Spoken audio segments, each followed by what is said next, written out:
Hello friends, welcome to target for IQ. मैं प्राची आचार्य आपका स्वागत करती हूँ। आज हम बात करने वाले हैं यूके सिविल जज जुडिशरी एग्ज़ाम जो हो कंडक्ट होने वाला है 13 मार्च को। तो उसके लिए उसके रिगार्डिंग आपका मॉक टेस्ट कंडक्ट करवाया जा रहा है टारगेट फॉर आईक्यू की तरफ से।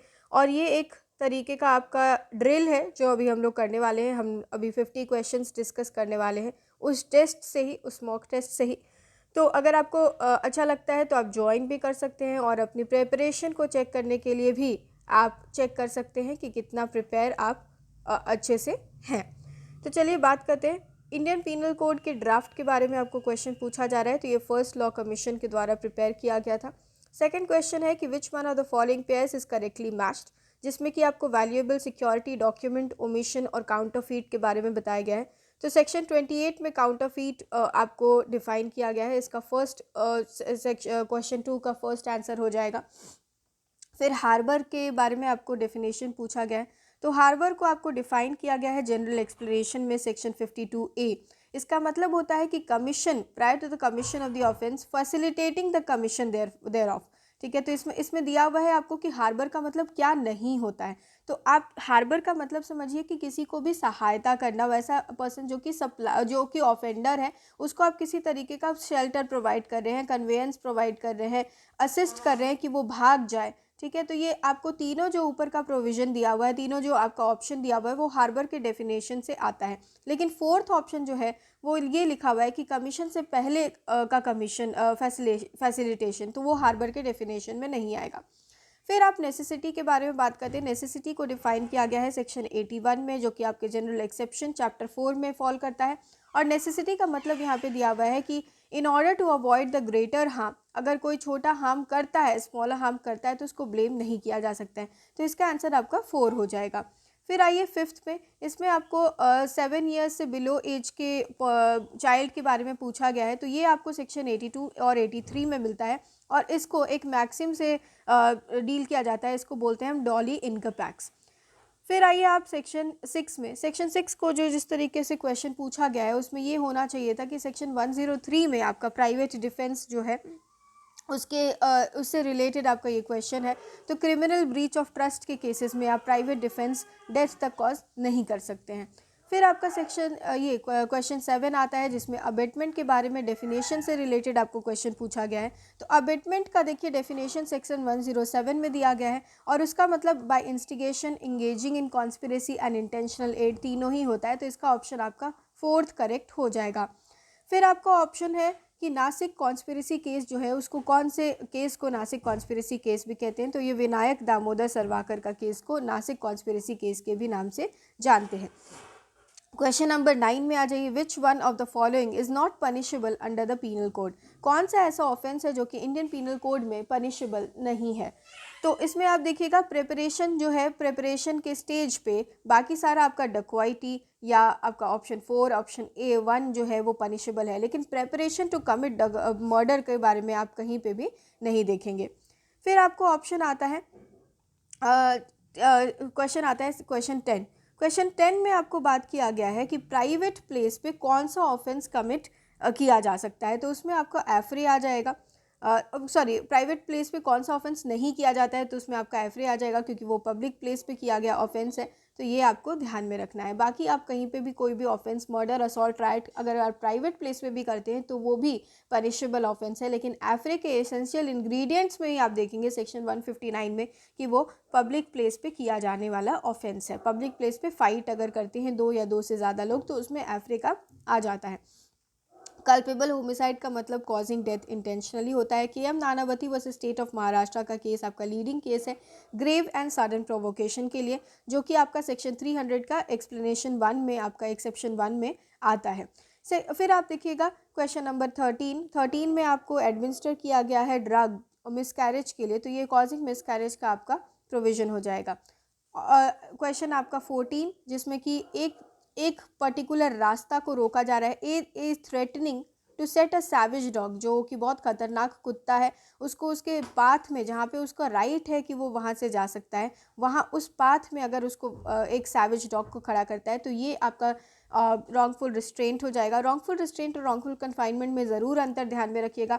रॉन्गफुल रिस्ट्रेंट जो है वो एक पर्टिकुलर डायरेक्शन को रोकता है और रॉन्गफुल कन्फाइनमेंट जो है वो आपको पूरी तरीके से कन्फाइन करके पूरे सर्कमस्क्राइब्ड लिमिट से जाने के लिए रोक देता है।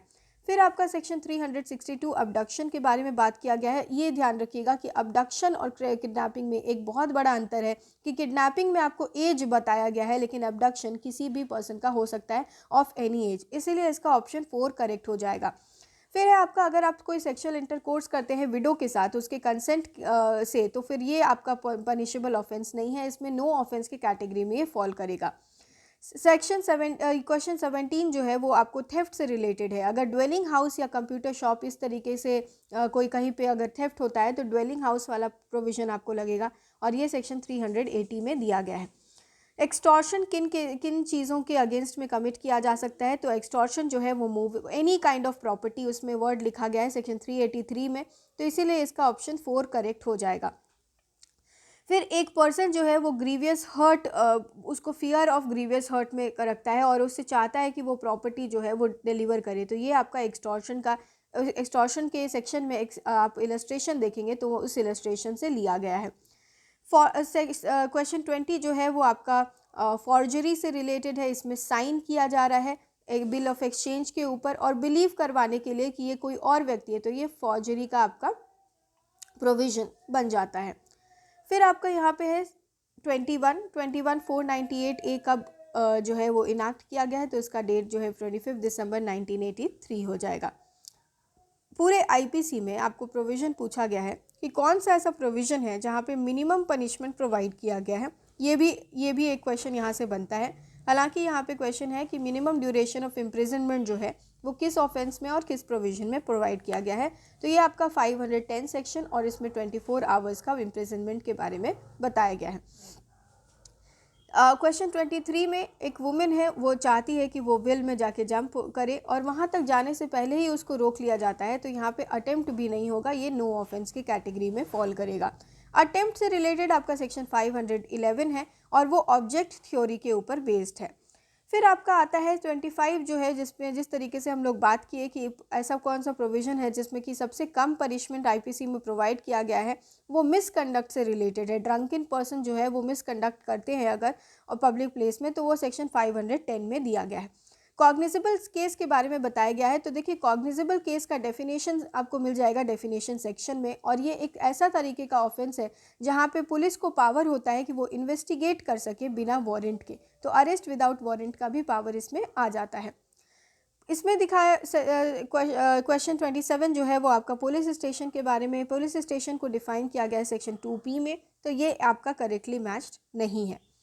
पब्लिक प्रोसिक्यूटर को कौन अपॉइंट करता है, who is authorised to appoint public prosecutor for a district, तो स्टेट गवर्नमेंट की पावर में आता है। एडिशनल चीफ जुडिशियल मैजिस्ट्रेट का पावर 7 ईयर्स इम्प्रिजनमेंट देने का है। प्राइवेट पर्सन किस परिस्थिति में अरेस्ट कर सकता है, ये बात आपको सेक्शन 43 सीआरपीसी में बताया गया है और इसका करेक्ट आंसर जो है वो हो जाएगा कॉग्निजेबल और नॉन बेलेबल ऑफेंस में। एक पर्सन जो है वो अरेस्ट किया गया है, a person arrested bye a police officer may be kept in custody for, कितने समय के लिए उसको कस्टडी में रखा जा सकता है, तो 24 आवर्स के विदिन में उसको मैजिस्ट्रेट के सामने प्रोड्यूस करना पड़ेगा, तो इसका करेक्ट आंसर आपका 24 आवर्स हो जाएगा।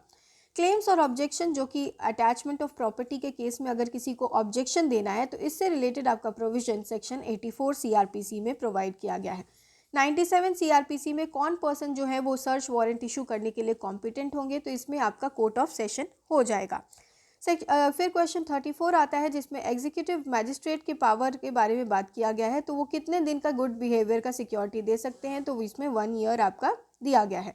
107 ऑनवर्ड्स आपका सिक्योरिटी फॉर गुड बिहेवियर से रिलेटेड प्रोविजन दिए गए हैं। सीआरपीसी का बहुत इंपॉर्टेंट आपका प्रोविजन होता है सेक्शन 133 और सेक्शन 144, दोनों ही प्रोविजन को बहुत आपको ध्यान से देखना होगा। 133 के बारे में यहाँ पे पूछा गया है कि conditional order for removal of nuisance से रिलेटेड कौन सा प्रोविजन है, जिसमें आपको सेक्शन 133 बताया गया है। फिर ये देखिए 144 से रिलेटेड भी आपको प्रोविजन पूछा गया, जिसमें 2 महीने तक एक्सटेंड किया जा सकता है ऑर्डर इन्फोर्स जो है वो 2 महीने तक किया जा सकता है, लेकिन एक्सटेंड किया जा सकता है इसको 6 महीने तक। 37 question, According to the CRPC, every information relating to the commission of a cognizable offence shall be signed by, कौन साइन करता है, तो जो पर्सन देता है वो इन्फॉर्मेशन कॉग्निजेबल ऑफेंस का, वो ही उसको साइन कर देता है। बेल से रिलेटेड आपको सेक्शन 167 से रिलेटेड ये क्वेश्चन है, जिसको कि हम डिफ़ॉल्ट बेल के नाम से भी जानते हैं। तो ये 62, 990 और 60 डेज़ के बारे में यहाँ पे 167 क्लॉज 2 में आपको दिया गया है। क्रिमिनल प्रोसीजर कोड में आपको बताया गया है कि क्या करेक्टली मैच्ड नहीं है। तो medical examination victim of rape, इसके बारे में आपको 164A में बताया गया है, ये आपको बिल्कुल करेक्ट है। लेटर ऑफ रिक्वेस्ट के बारे में 166A में बताया गया है, ये भी करेक्ट है। रिलीज ऑफ अक्यूज्ड, जो सेक्शन 167 में 167 आपका डिफ़ॉल्ट बेल है, और ये रिलीज ऑफ अक्यूज्ड के बारे में व्हेन एविडेंस डेफिशिएंट, इसके बारे में नहीं बताता है। नेक्स्ट है आपका चार्ज फ्रेम कौन करता है, तो चार्ज फ्रेम कोर्ट करता है। CRPC में चार्ज के ऊपर एडिशन या ऑल्टरेशन किया जा सकता है कि नहीं, ये आपका सेक्शन 216 में बताया गया है। फिर आपका है कि समरी ट्रायल के बारे में, तो ऑफेंस जो कि डेथ, इम्प्रिजनमेंट फॉर लाइफ या 2 साल से कम के पनिशमेंट वाले ऑफेंस है, वो उनको हम समरीली ट्राई कर सकते हैं, ठीक है। उसके बाद आपका 43 आता है, जिसमें पूछा गया है कि कौन सा ऐसा जो हाई कोर्ट और सुप्रीम कोर्ट के अलावा for the purpose of the code who from among the following may determine the language of each court, ठीक है। तो स्टेट में जो कोर्ट में क्या लैंग्वेज चलेगा, इसके बारे में कौन बता सकता है, तो स्टेट गवर्नमेंट इसके बारे में रूल्स बना सकती है। लीगल एड से रिलेटेड आपको सेक्शन 304 CRPC में और सेक्शन आर्टिकल 39A आपको कॉन्स्टिट्यूशन में दिया गया है।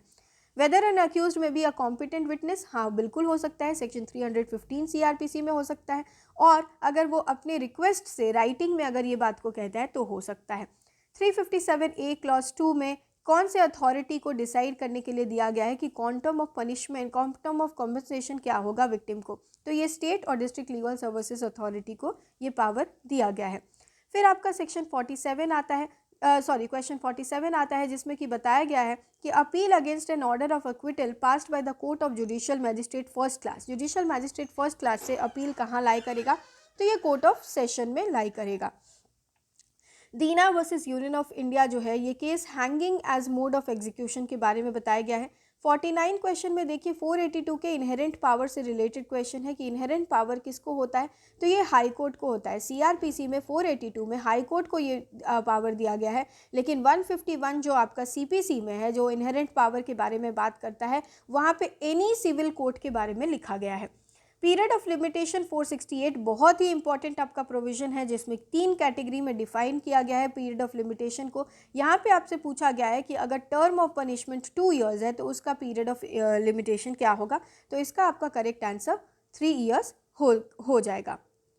ओके फ्रेंड्स, अगले वीडियो में हम आगे के 50 क्वेश्चंस करेंगे। आई होप आपको ये वीडियो पसंद आया होगा, और ऐसे ही आप बने रहिए टारगेट फॉर IQ पे।